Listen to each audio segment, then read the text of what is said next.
દેશના દીર્ઘદ્રષ્ટા માનનીય વડાપ્રધાન શ્રી નરેન્દ્રભાઈ મોદીના વિકસિત ભારત એટ 2047ના સ્વપ્નને સાકારિત કરવા આજ રોજ માનનીય મુખ્યમંત્રી શ્રી ભૂપેન્દ્રભાઈ પટેલના વરદ હસ્તે ગણમાન્ય મહાનુભાવોની ઉપસ્થિતિમાં સુરત મહાનગરપાલિકા વિસ્તારના અંદાજિત રૂપિયા 350 કરોડના વિવિધ વિકાસ કાર્યોનું થઈ રહ્યું છે લોકાર્પણ અને ખાતમુહૂર્ત, જેમાં સમાવિષ્ટ છે રૂપિયા 248.03 કરોડના ખર્ચે કતારગામ ખાતે સાકારિત સુએજ ટ્રીટમેન્ટ પ્લાન્ટના વિસ્તૃતીકરણના કામનું તથા રૂપિયા 1.27 કરોડના ખર્ચે ઉધના ખાતે શાળાના બાંધકામના કાર્યનું લોકાર્પણ તેમજ અંદાજિત રૂપિયા 100 કરોડના ખર્ચે વિવિધ વિભાગો હેઠળ નવનિર્માણ પામનાર 16 જેટલા વિકાસ કાર્યોનું ખાતમુહૂર્ત.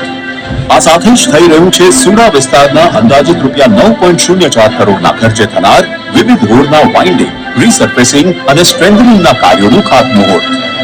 અવિરત વિકાસશીલ સુરતમાં આગવી પહેલો થકી પ્રગતિ કરી વિવિધ ક્ષેત્રે મેળવ્યા છે 15 થી વધુ પુરસ્કાર.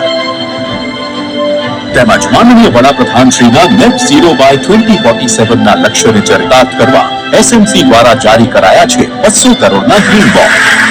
આ વાયુ વેગે વિકસી રહેલા સુરતને આજે સુવિધામાં સુલભતાની સાથે મળી છે અંદાજિત રૂપિયા 359 કરોડના વિકાસ કાર્યોની ભેટ. પ્રયત્નશીલ સુરત, પ્રગતિશીલ ગુજરાત, વિકસિત ભારત.